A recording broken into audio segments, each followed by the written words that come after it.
दोस्तों नमस्कार। मेरा नाम है परवीन शर्मा और आप देख रहे हैं परवीन शर्मा एडवाइस चैनल। दोस्तों आज की वीडियो बहुत इम्पोर्टेंट होने वाली है और ये वीडियो इतनी महत्वपूर्ण है कि आपकी आम जिंदगी में बहुत काम आएगी।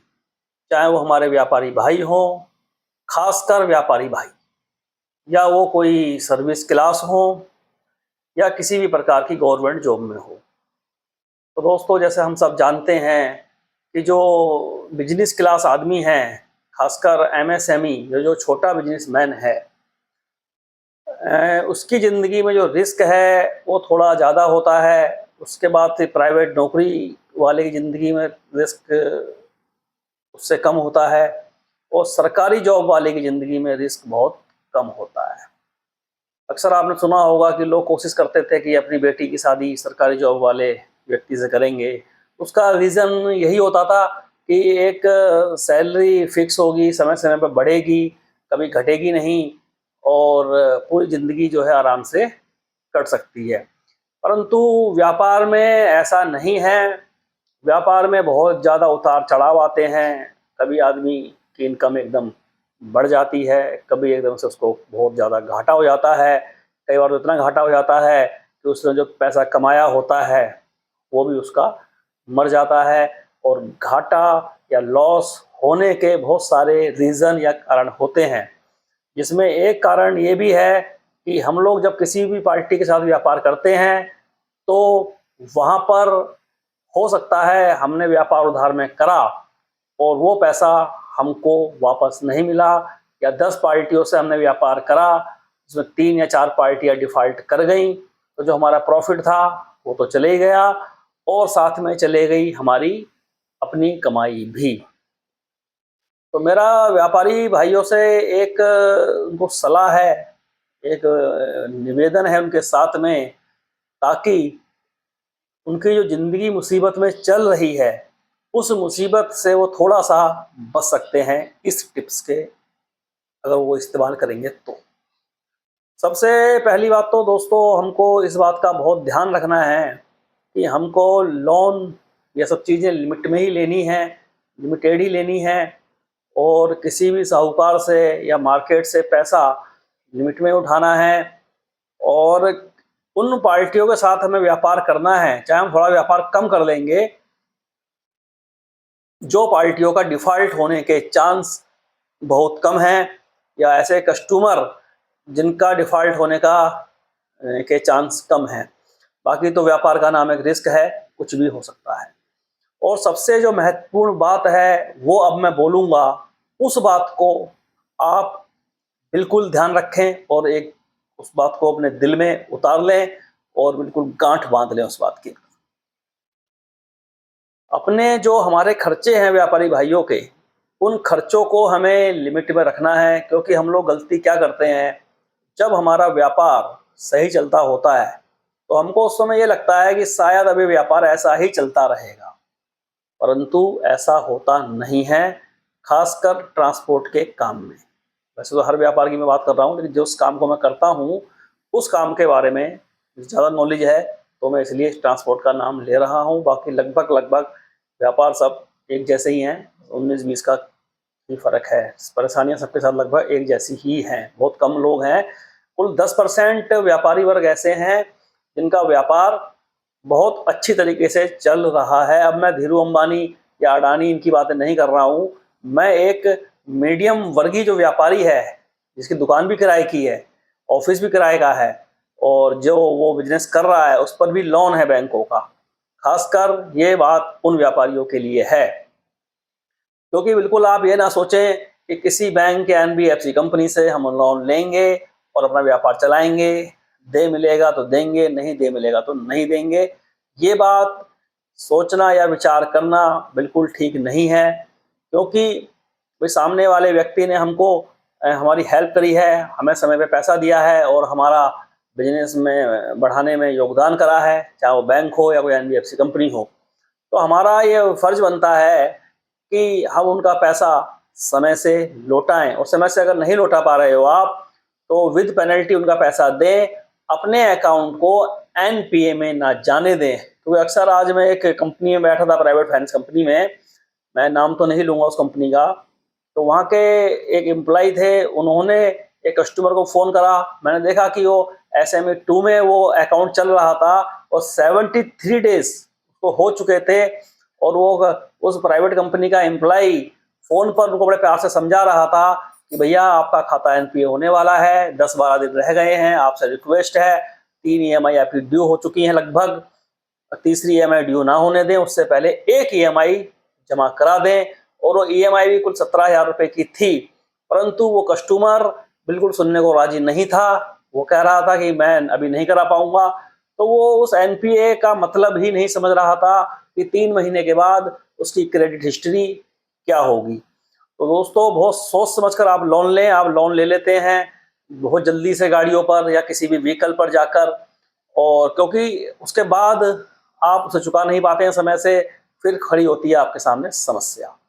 और दूसरा, अपना जो खर्चा है, मैंने देखा है बहुत सारे लोगों को, उनकी एक कार जैसे ही फ्री होगी, 7 या 6 साल में लोन उतारेंगे उस कार का, 5 साल में, उसके बाद उस कार को फ्री होती बेच देंगे और तुरंत एक 20-25 लाख की कार किस्तों में जाकर फिर ले आएंगे।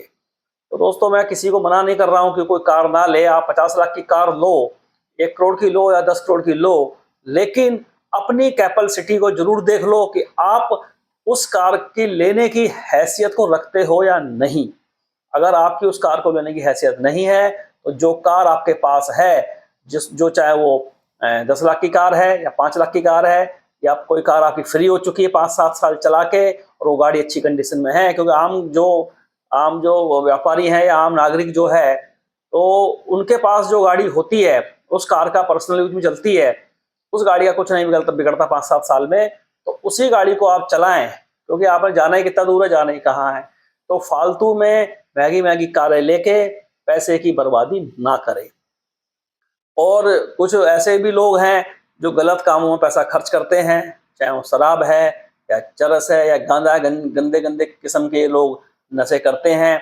ये बात तो व्यापारी वर्ग के साथ साथ मैं और लोगों को भी कह रहा हूँ। तो ये भी चीज़ एक अनसेंसरी का खर्चा है, बहुत गलत है, ये सब चीज़ें नहीं करनी है, इससे भी आपका पैसा बचेगा। बहुत सारे लोग तो इन्हीं चीज़ों में बर्बाद हो रहे हैं, उनके व्यापार में कुछ आ भी रहा है तो बैंकों की ईएमआई नहीं भरते हैं, उस पैसे को अपने खर्चे में खर्च कर देंगे। अपनी बीवी को जाके 10 लाख का गहना दिला दिया, हार दिला दिया, वो ये भूल जाते हैं कि कल को बैंक की ईएमआई भी देनी है। तो उनके परिवार वाले भी इस बातों को समझें, उन खर्चों को अनसेंसरी ना करें, पहले उस लोन को उतारने की कोशिश करें। भले ही आप थोड़ा कभी दिक्कत आ जाए, आप ऊपर नीचे करके ईएमआई दे दें, मगर देते रहें, क्योंकि अगर बैंक या एनबीएफसी कंपनी, आप देख रहे हैं आज की डेट में कितना टाइट हो गया है मामला, अब अच्छे लोगों को भी लोन मिलने में परेशानी हो रही है, क्योंकि लोन लेते वक्त व्यक्ति की बातें अलग होती हैं, बाद में अलग होती हैं, फिर बाद में और ज़्यादा अलग हो जाती हैं। क्या करेगी बैंक एनबीएफसी कंपनी? अगर सभी लोग लोन लेके वापस ही नहीं करेंगे, सब डिफॉल्टर ही हो जाएंगे, तो ये तो लंगर हो जाएंगे, इनके पास तो बचेगा ही नहीं है, देश की अर्थव्यवस्था मिट्टी में मिल जाएगी। तो इसीलिए बिजनेस करने के लिए पैसा लें और उसे बिजनेस ही करें। कई लोग पर्सनल लोन ले लेंगे, अपने घूमने के लिए ले लेंगे, गोवा घूमने जाना तो लोन पे जा रहे हैं, तो ऐसी कोई जरूरत नहीं है। आपको लोन लेकर घूमने की क्या आवश्यकता पड़ गई? तो अनसेंसरी के खर्चे हैं, बिना मतलब के खर्चे हैं।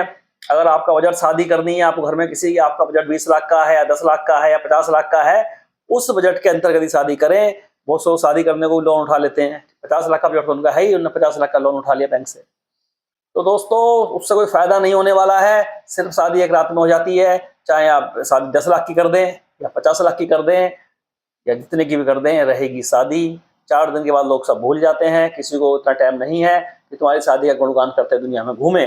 मैं ये नहीं कह रहा हूँ आप शादी अच्छी ना करें, अच्छी करें, बढ़िया शादी करें, बढ़िया होटल में करें, लेकिन जितना आपका बजट है उसमें ही करें। कर्जा लेके शादी करने की कोशिश ना करें, धीरू भाई अंबानी की तरह शादी करने की कोशिश ना करें फालतू में। तो दोस्तों, बस मैं व्यापारी वर्ग को यही कहूँगा कि कुछ खर्चे अपने कंट्रोल में करें, और जिनकी दुकानें बहुत महंगी ले रखी हैं, उतनी इनकम उनसे नहीं हो रही है, तो अपने दुकान के ओनर से बात करें, कहें भैया ये दुकान बहुत महंगी है, इतना किराया नहीं निकल पा रहा है, हमारी कमाई इतनी नहीं हो पा रही है, इसका जो किराया है आप थोड़ा कम करें। अगर वो कम नहीं करते हैं और आपको लगता है यहाँ पे भी काम नहीं चल रहा है, तो उतनी महंगी दुकान को ना रखें, कहीं थोड़ा सा दाएं बाएं हट के दुकान ले ले, और खासकर जिसके ट्रांसपोर्ट्स के ऑफिस हैं या ऐसे ऑफिस हैं जिन ऑफिसों को बहुत ज़्यादा वीआईपी जगह में लेने की ज़रूरत नहीं है, तो आप उन ऑफिसों को कहीं भी शहर के थोड़ा आउट ले सकते हैं, जहां पर जो ऑफिस 10,000 का मिलेगा आपको, साइड में कहीं ले लोगे वो 2-3 हज़ार का मिल जाएगा, 5,000 का मिल जाएगा, बढ़िया ऑफिस। तो कई जगहों पे आपको बचत करनी है अपनी, फालतू में घूमने फिरने भी ना जाएं। अब हर शहर में आसपास में काफ़ी जगह घूमने की होती हैं, वहाँ भी जा सकते हो। मतलब जगह जगह बचत करने के तरीके हैं। और कहीं से भी लोन लें, कुछ भी लें, तो भैया रेट ऑफ इंटरेस्ट वगैरह सब चीज़ देख लें, क्या ब्याज है, क्या फाइल चार्ज है, क्या है, टर्म्स सब पता कर लें, उसके बाद ही लें। और कोशिश करें अपनी साख को खराब ना होने दें।